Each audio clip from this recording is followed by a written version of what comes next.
Hey, everybody. Welcome back to another episode of the Horse Geeks podcast, where we look at horses and riding from the inside out. I'm Kirsten Nelsen, professional horse trainer, and Debbie Romero is here with me again as a certified Alexander Technique instructor. So today's topic is last podcast was warming the horse up for work. And today I thought today's topic could be about cooling horses down. And that can be post-workout, or I thought we'd also talk a little bit about working in super hot weather and hot conditions because it's Cottage almost everywhere right now. July and everybody is suffering the summer heat. And maybe even bring into it because when horses overheat, they can get anhydrosis, which people can get too, where you overheat to the point that the body quits sweating. And the difference is humans recover from that pretty easily. And with horses, it can become a permanent condition. So I thought part of cooling the horse down is avoiding that heat stress that can sort of shift the body into non-sweating or anhydrosis. So when we talk about cooling a horse down, I guess let's start with just post-workout. Or no, let's kick it back a step. Let's talk about how do you know when your horse is starting to get heat stressed? That's a And good one. yeah, because what do you look at to know if your horse is getting a little bit stressed Well, in the I heat? actually have or had a non-sweater. So that's very scary to me because I'm always tuning into respiration. That's the number one thing. Yeah, Absolutely. because boy, when you get a non-sweater, it's a scary thing, because Well, you just and their stress level is different in the heat. you can also get behavioral issues with non-sweaters because they're Oh, getting heat stressed. They can get panicky that makes because sense. because without without sweat, which is the body's sort of evaporation system, it's the natural cooling system. When we get hot, we sweat and then that evaporates and that cools us down. And so in anhydrosis, there's no cooling effect from sweating, and that can even raise the respiration and heart rate higher because that heat it's got no place to go. Right. So some horses sweat a lot, some horses don't sweat a lot, just like people. So I don't really look at how sweaty the horse is. And Right. especially, like you said, when you've worked with horses that don't sweat, how do you Mhm. know when they're getting heat stressed? And for all horses, whether they sweat or don't sweat, I watch the nostrils. Yeah, that's a key indicator, and I didn't know it because my horse was doing it in the stall Oh, yeah. without any exercise and running a fever. So that's another thing, I guess take their temperature if you to see what their internal temp is. Yeah. And a normal temperature on a horse is basically 99 to 100, 101, depending on the outside temperature. And anything in our horse's temperature that's going over 102.5 is getting serious. And Yeah, whether she that's, was in her stall with a fan on, puffing and had a fever of 104. yeah, It was not good. It was pretty critical. yeah. And that's what non-sweating can do without any Mhm. physical exertion. Without that sweating, it's like very, very, very hard to cool down. So in that case, whether it's a fever related to illness or it's an overheating situation due to high temps or over exercising or non-sweating, my go-to is you can start rinsing them. And if you have, like in Florida, our water that comes out of the ground is like 70 degrees. It's not very cold. But you can have Yuck. even in northern climates, you can have really cold groundwater on even Mhm. on hot summer days. Our well's pretty deep, so ours is, yeah, it's pretty cooling. Yeah.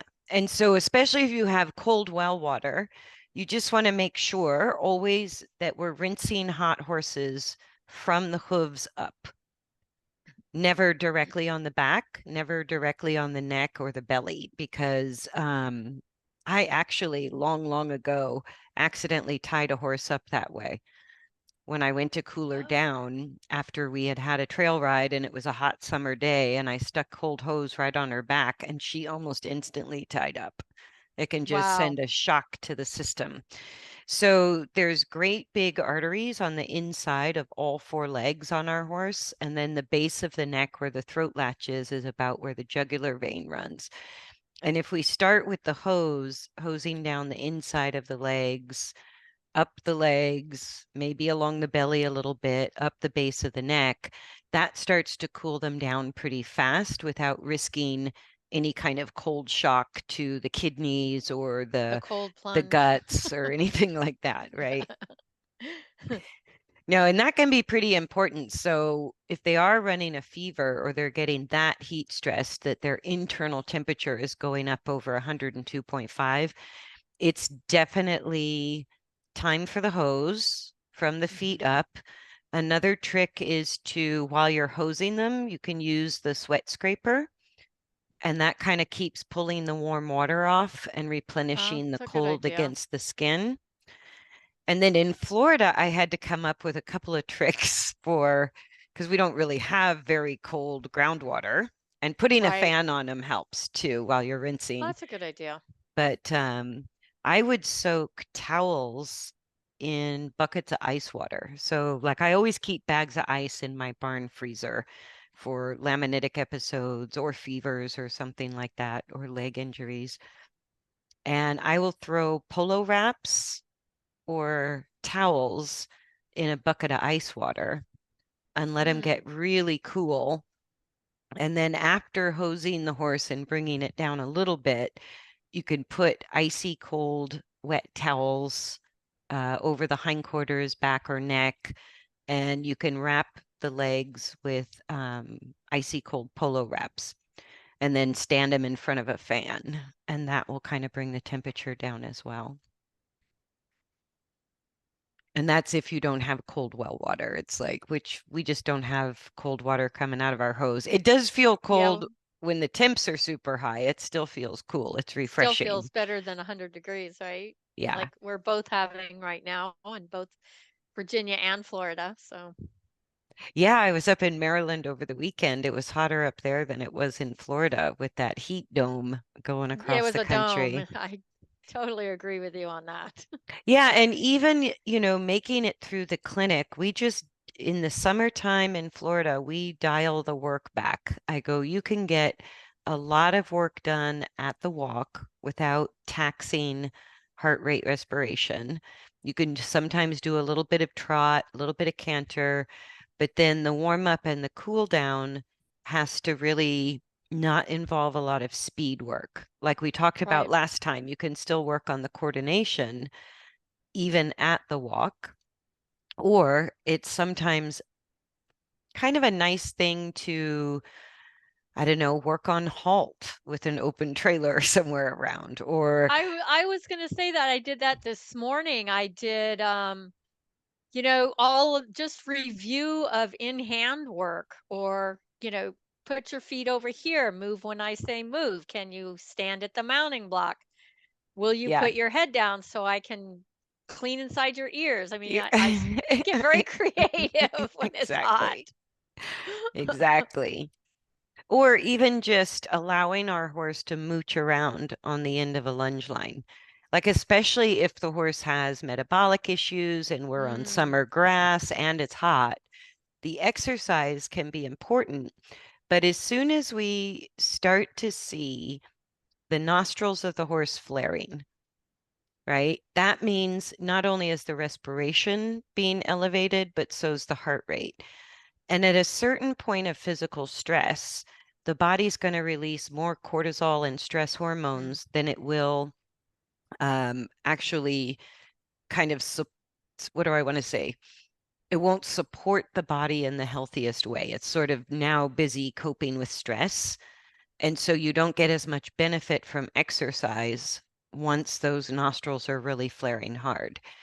Now, it's different if you're doing conditioning training, but if you're pushing a horse to improve cardiovascular fitness, you're going to get a lot of nostril flaring. You're going to elevate the That's true. respiration and heart rate on purpose, but then bringing it back down, like not ending a session when the nostrils are flaring, is super important for building fitness.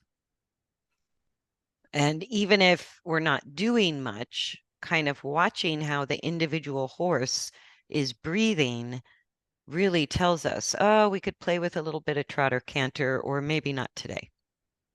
This is Or kind work of on enough. transitions, you know. Even between halt and walk, you're going to get Yeah, some benefit. get technical on transitions and Yeah, or any, and I tend to do a little more groundwork in the heat because that's mhm. another thing I do to get a horse through a work session when it's super hot, is I'll rinse them first and scrape them, and while they're wet, we'll go do some groundwork. Well, that's a good idea. And then that way they dry while they're moving around and they don't get as dirty. They can roll when we get back and Yeah, but they're right dry. after you rinse them. Right. Right, but I'll rinse them before I work them. I'll keep the or I'll keep the work pretty easy and gentle. And when it's really hot, I don't even want to tack up. It's like, or if I Yeah, do I tack them up, I got to rinse them sometimes before and after.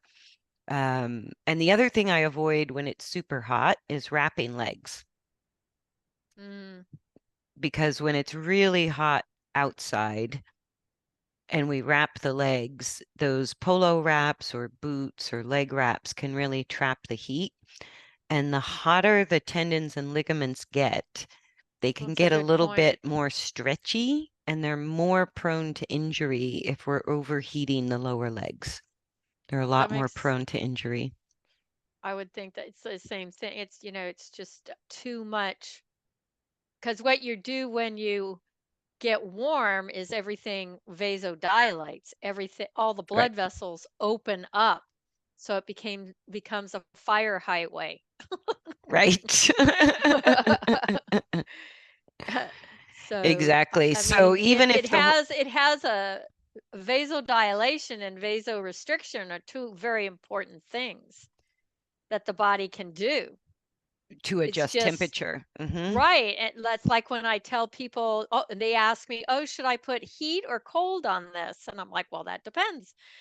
Yeah, So if you want to open something up, you put heat on it. If you want to make something smaller, you put cold on it. So, right. Right. And that's the same thing. Like, they say when you live in Florida, your blood thins and you get pretty intolerant of the cold. And what it actually is happening to people when you live in Florida and you acclimate to semi-tropical conditions mhm. is it's actually the pores of the skin that Ah, vasodilate and they stay more dilated. And that's how you acclimate to heat and humidity, is the skin kind of dilates just like that. The pores dilate. And then what happens is it takes about 3 months to make that adjustment to how the skin responds. So when I first moved to Florida, I thought, how does anybody function in this heat? How do you get anything done at all? Because my body was acclimated to 6,000 feet in Colorado. And I go, that was a big difference. And then now that I'm acclimated to living in Florida, I have a very low tolerance for when it gets cold right, because the pores don't sort of constrict as fast as they used to because the body's really conditioned to that skin dilation. right. So it's not really the blood, it's the skin itself. And the same thing happens with horses. It's exactly the same thing with sweating or not sweating, or how different individual horses can handle the heat. It depends on what they're used to. And I wonder how the condition of the skin affects the cool down. And I'm just thinking, a horse that's left out and is not rinsed regularly, so maybe has a buildup of salt, like, or Hmm. all that excretions coming out of the body. So I Yeah, think that's a salt great or idea dirt. to rinse them before you work them, because then I think that allows for more expression to sweat.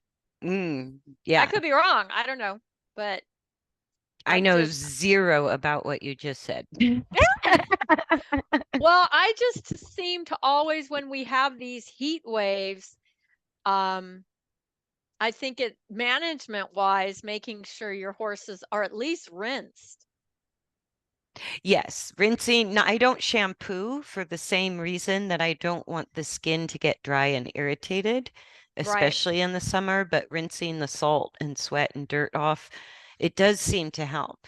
And I think Yeah. another important point is year round, if a horse has, started flaring the nostrils during a training session, I'm very careful that we do a bit of walking to cool down until the breathing is normal.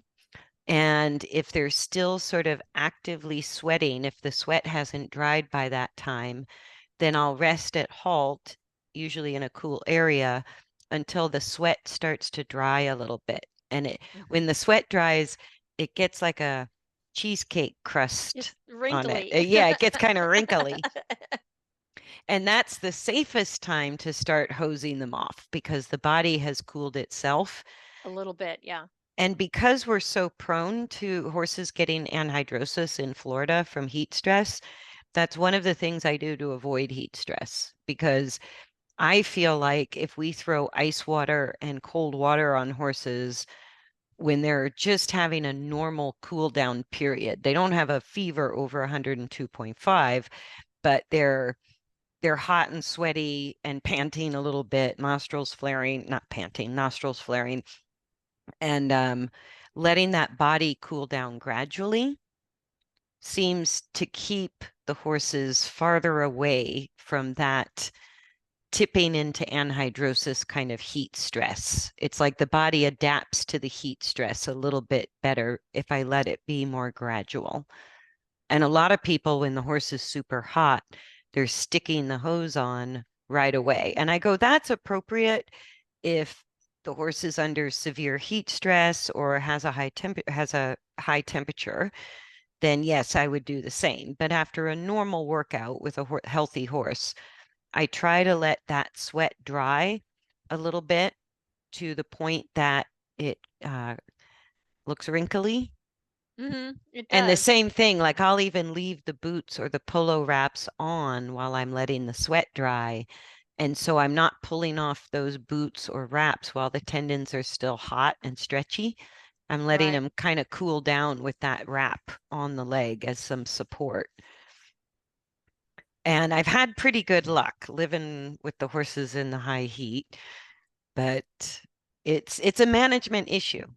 And there are certain things that are super important, like how we rinse them, when we need to Mm, rinse them, right? And it's not about keeping them clean as much as it's about keeping them healthy and right. bringing down that body temperature when we need to. And ice is good, or even ice in front of a fan blowing on a horse can kind of bring things down.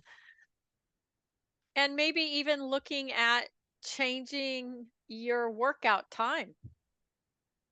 Time of day or time Yeah. duration. And both.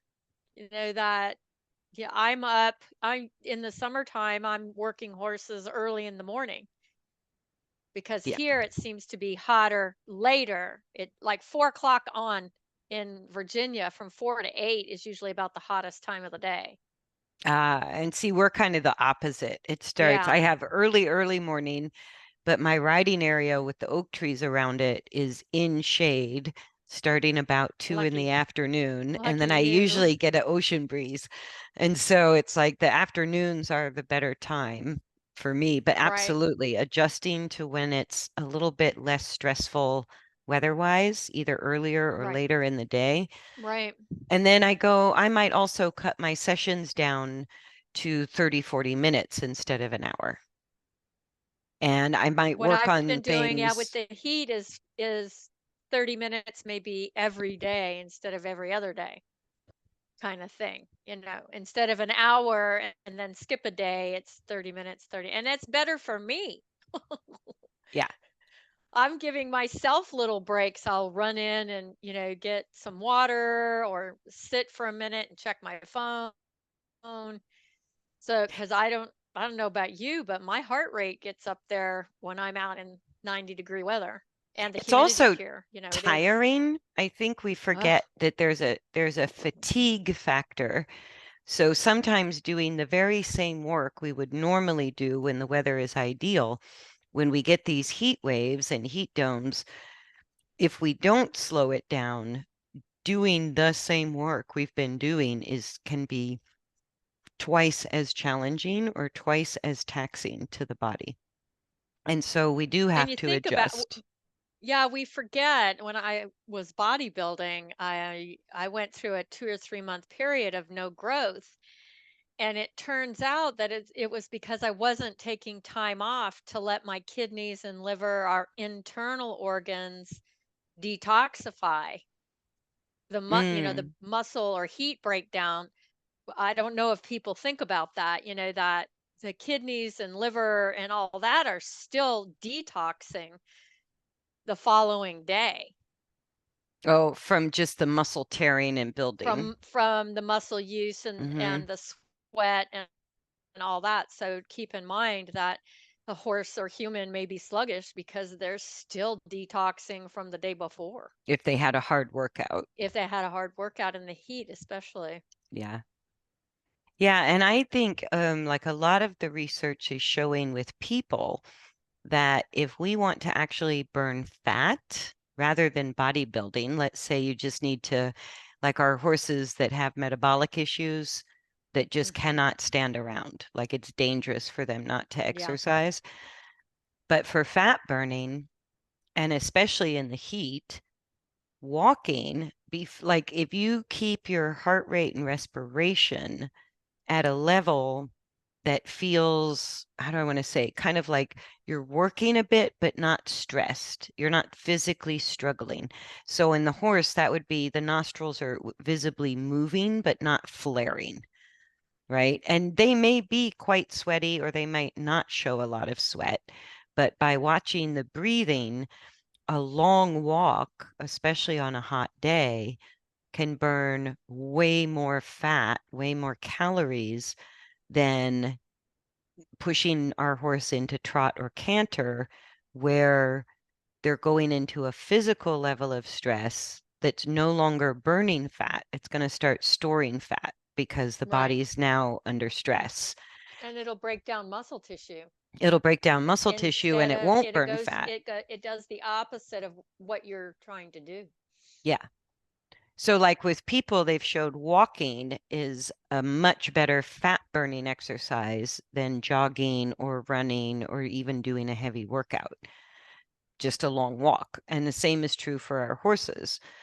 And if we don't have a lot of energy, maybe we can manage to stand in the middle of a lunging circle and at least let them mooch around for 20, 30 minutes each way.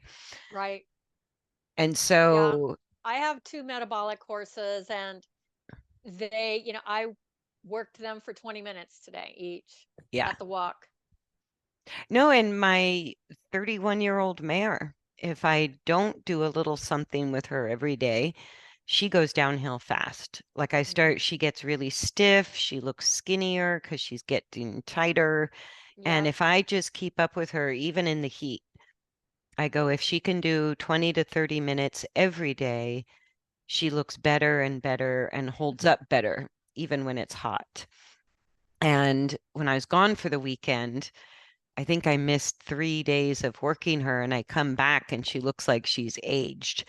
And I go, it's not that she's aged, she just got tight because without us motivating um, the movement, the horses won't move steadily for 20 to 30 minutes. And in her case, if I don't give her the guidance with the long reins, it's like in her state of weakness, she's going to use herself the wrong way. So, Yeah, that's a really good point.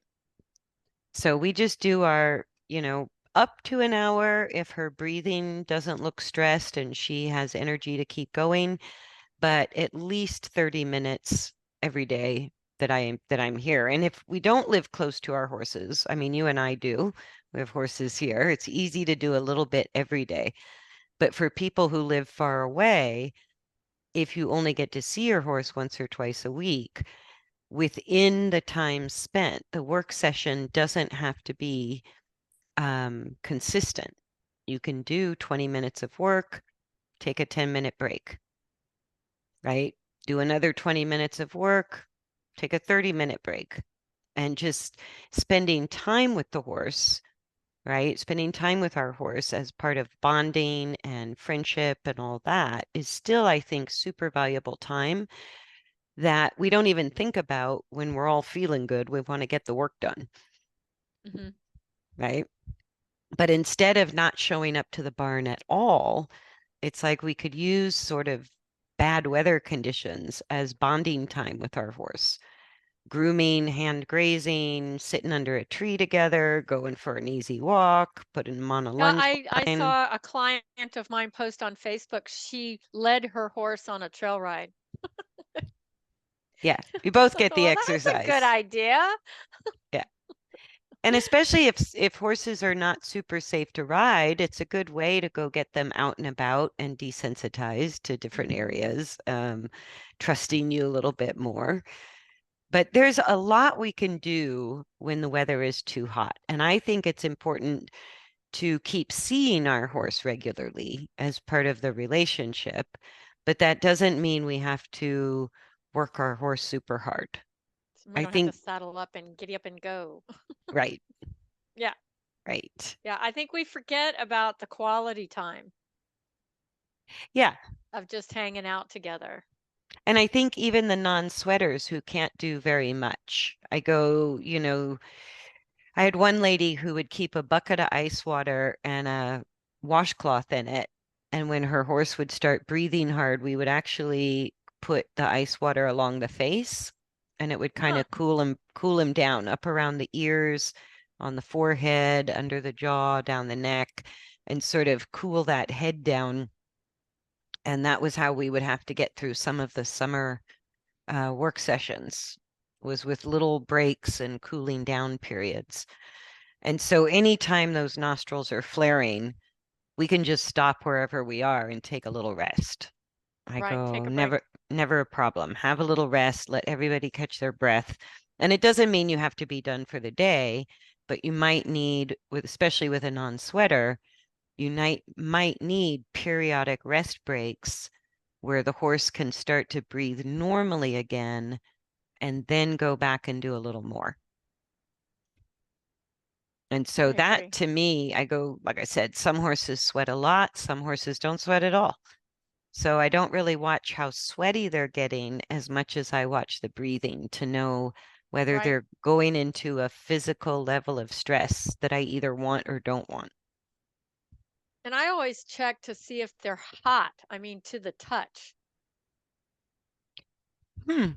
especially the non-sweaters. Are the is especially like on the chest, is it actually hot, or is it normal temperature just to the touch? Yeah, and I haven't done that. Like to me, from my perspective, I would find that I might doubt myself because Hmm. it's kind of subjective. Maybe I'm so tactile with my hands. There you go. But I think the number one watched video on the YouTube channel is how to take a horse's temperature. And it's funny because maybe a lot of people don't know how to take the horse's temperature, and this can be part of this podcast because my sister, the vet, said she'll have clients. She'll say before I get there, Like, what's the temperature? Take the temperature. And people have said to her, well, I don't know. I don't own a horse thermometer. And it's like, I just had to crack up because I'm like, what do you imagine? It's 12 inches long or something? It's not, there's no special thermometer for horses. there used to be way back in the day. Oh, I you remember lost your these. microphone. Hang on. Yeah, The back in the day we had glass ones I that, can't hear you. oh,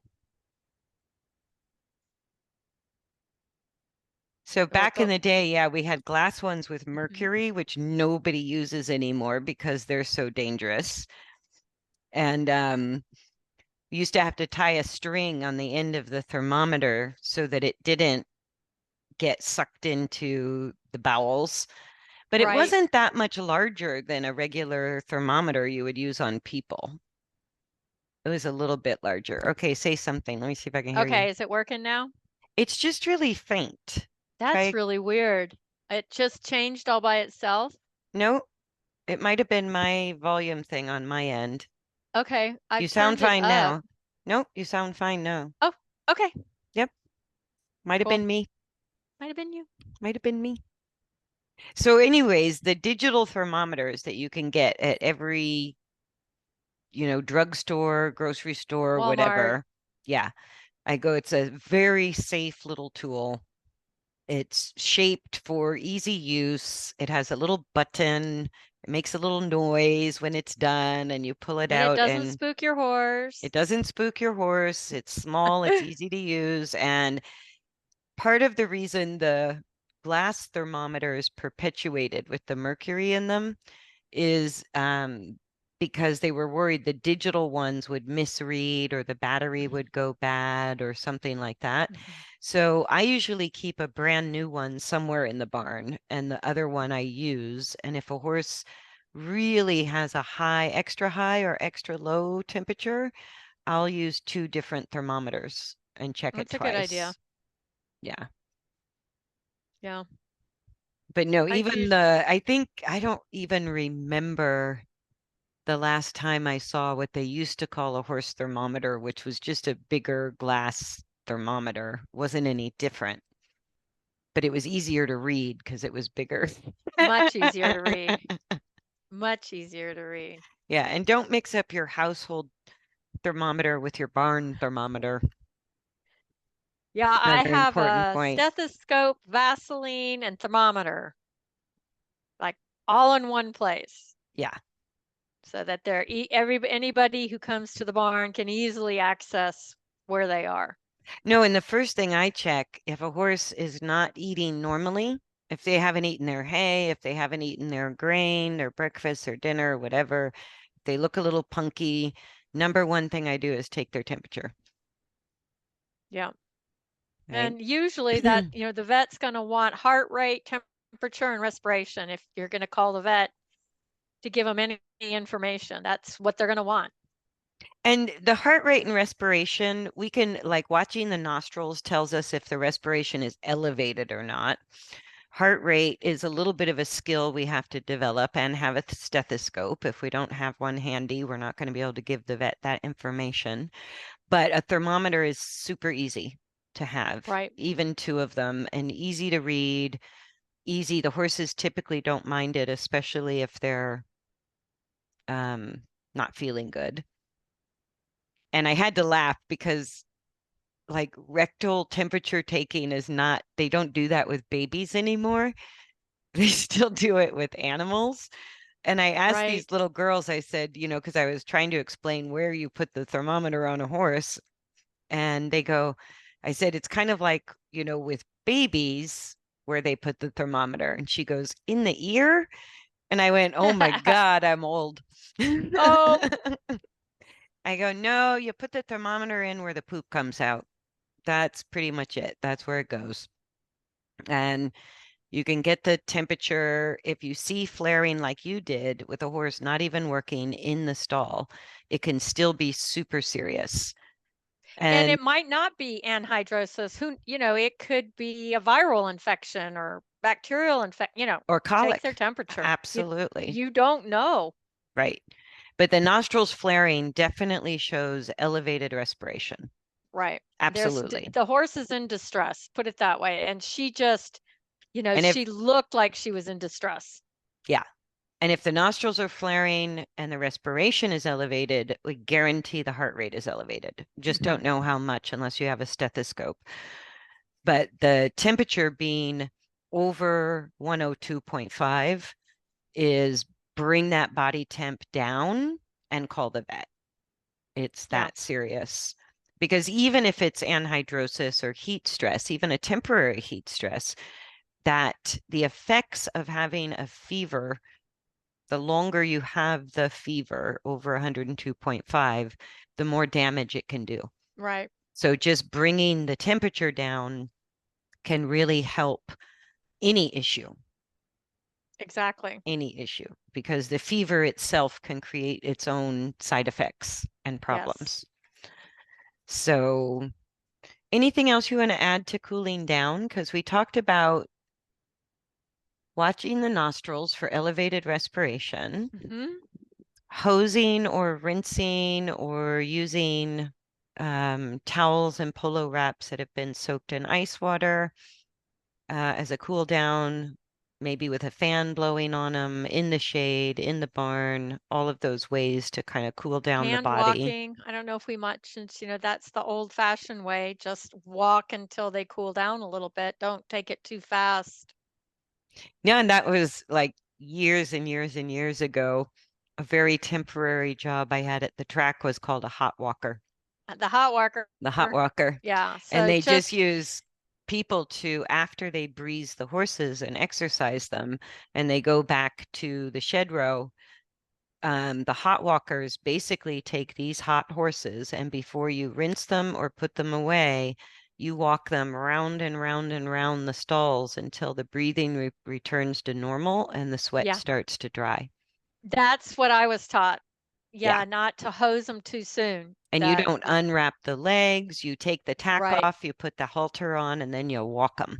And you Yeah. walk and walk and walk and walk and walk until the sweat dries a little, the breathing is normal. Then you can hose them, take off the leg wraps, put on your clay poultice or your liniment, and let them go in and eat. Yeah. Because I've actually seen the lymphatic buildup in the legs, stocking up, I guess is what they call Hmm. it, if you do that process too fast. Yeah. You'll just get pooling in the legs because it does, if the horse is too stationary, Yes. If you just the do lymphatic nothing. system is overwhelmed and it goes, the lymph system doesn't have a pump like the circulatory system does. So if the horse is standing still, all of that fluid's going to end up down in their legs. Just like when you twist your ankle, it takes forever for that swelling to go away. Just gravity works. Yeah. Yes. Yeah. And so the movement, when a horse is hot and you're cooling them down, whether it's post exercise that was cardiovascularly strenuous or it's a heat stress for whatever Mhm. reason, it's the same cooling down process. And the movement, like in your case with the horse panting in the stalls, I would say cool first, then move. Yeah, the vet came and said, hose her first, then hand walk, and keep Hmm. hosing and hand walking and hosing and hand walking Yeah. until And we get her temperature down. if it's a sort of workout cool down, then I would say cool down first, hose last. So it just depends, and with a fever, I would do the exact same thing. It's like cool them down, walk them, cool them down, gentle walking. Yep, Yeah. And that's a good point because the lymphatic system doesn't have a pump. it does not have a pump, and And can that make them more prone to lymphangitis? oh, I don't know that. I've never lymphangitis, an infection in the lymph system. I don't know. Hmm. Um, But it's I just mean, what you're saying, it's just the basic stocking up and the swelling because the right. lymphatic system is like still active but It's not going overwhelmed, and anywhere. then because unfortunately, the medical profession, when somebody twists their ankle, they tell them to not use it.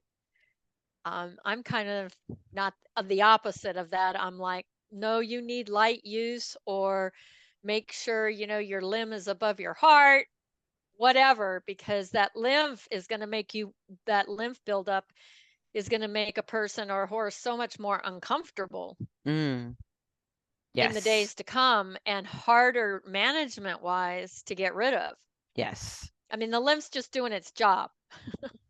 Right. That's what its job But is. what you're saying is without the movement, it pools. It pulls. It pools in the lower limbs of the body Wherever very gravity's going to easily. go, it's going to go. Got it. Just like somebody or a horse. I know when I was a vet tech and we in the surgical suite, this was many years ago. They've probably improved it by now, but keeping a horse upside down too long. Oh, yeah. Even if they lay down, Yeah. if they're laying down too long, if they have a hard time getting up, I want to say 4 hours is kind of the safe maximum for a horse to lay down. Yeah, it just shuts down too much stuff. Well, it elevates their muscle enzymes first. Yeah, Muscle enzymes start to go off the charts the longer a horse is laying down. And that's just the whole body system is made to move. A lot of their health exactly. depends on calm, easy movement, not And I think necessarily they're changing that strenuous. some in the medical profession about movement, whereas us in the naturopathic community have been much more supportive of movement sooner than later. Yeah. And easy, gentle, like Yeah, nothing, you don't just if gotta. you can walk from the bed to the bathroom 10 times Yeah. instead of thinking, oh, poor me, I can't walk. No, or my dad would do laps like from the back door to the front door. It was a Yeah, straight shot, something. and he could kind of go back door, front door a couple of times Yeah. till he built up And more thinking strength. that with the heat and the horses can stock up just standing in their stalls. Oh, absolutely. Yeah, so the hand walking a couple times a day or whatever is great. Yeah. Just taking them out, letting them graze. The other thing I get asked about a lot are electrolytes for horses. And Mm, we have some experience with that in Florida. Um, like Gatorade, when you live down here, it just tastes like the nectar of the gods. I've never had a taste for Gatorade until I lived in Florida, but it definitely refreshes. And that's also something we can give horses is Gatorade or sports drinks and things like that. Or there are packaged electrolytes that we can put in horses' feed. But when we have our like super hot extreme weather, usually when we get hurricanes and the power's out and it's oh, just yeah. miserable, the more people only drink Gatorade or take electrolytes are actually they can have it can start panic attacks and heart issues because of the high potassium. And so it's Wow. interesting. Instead of doing electrolytes, I started using unrefined sea salt for the horses. That's a good A- idea. Yeah. And the unrefined sea salt, just like a little half-ounce scoop in each feed, not much, but it kind of keeps them hydrated. It has a lot of natural bioavailable minerals It does. and supplement, and the sodium itself is very important for hydration. Yes. Um, but like table salt with sodium chloride, the chloride can actually reduce the uptake of the minerals and the Right. Yeah, sodium. it's the mineral salts, sea salts, they call them, those kind of things that are good. Yeah, and I use those now for myself and the I do horses too. in the summer. Like a little pinch of salt and a glass of water goes a long way. Yes. Yeah, and you're not risking overdoing some of the ingredients that are in electrolytes because you can drink too many Gatorades and get Yes. sick Well, in it's the full of heat. sugar too, so that's not good for you So, either. but it is good, like adding powdered Gatorade to the horse's water or salt to the water, a little pinch of sea salt, or putting it in their food, or even like fruit, like watermelons and things like that that the horses like can be super hydrating. I've seen online, people here have been making like fruit popsicles for the horses. I For thought, the horses? or Oh, I was going to say I make those for myself. No, but one of the things I do when they're in season is if I buy a big watermelon, I always cut the rind up, and they say watermelon rind is supposed to be very hydrating if the horses yes, like it. Most of them mine do. don't. Mine won't touch it. I have So, one horse that doesn't like them and he spits them out, but everybody else eats it. So I think that's all I have to add on the cooling horses yep, down, whether it's hot weather, heat stress, or just cooling down after a workout. It's kind of all the same thing. And there's lots of ways to get there, but gradual is always important too. Even with a fever, you don't want to throw ice onto a fevered horse. Right. It's like you want to cool the body down gradually, just like you want to warm the body up gradually. I think that's it. Anything to add? Nope. Nope. Nope. It's good. Okay. All right. Stay cool, everybody, through the summer. Have a good time with your horse. And if things slow down, sometimes you discover, I don't know, how to bond with your horse because you Yeah. have a lot A of whole different non-demanding time. relationship. Yeah. So I spend just as much time with my horses in the summer, but we just don't work quite as enthusiastically. We do some slow stuff. Yeah, we slow go. Slow go in the Slow southern go. hot. Yep. All right. Thanks for joining us, everybody. We look forward to seeing you on the next episode. Bye.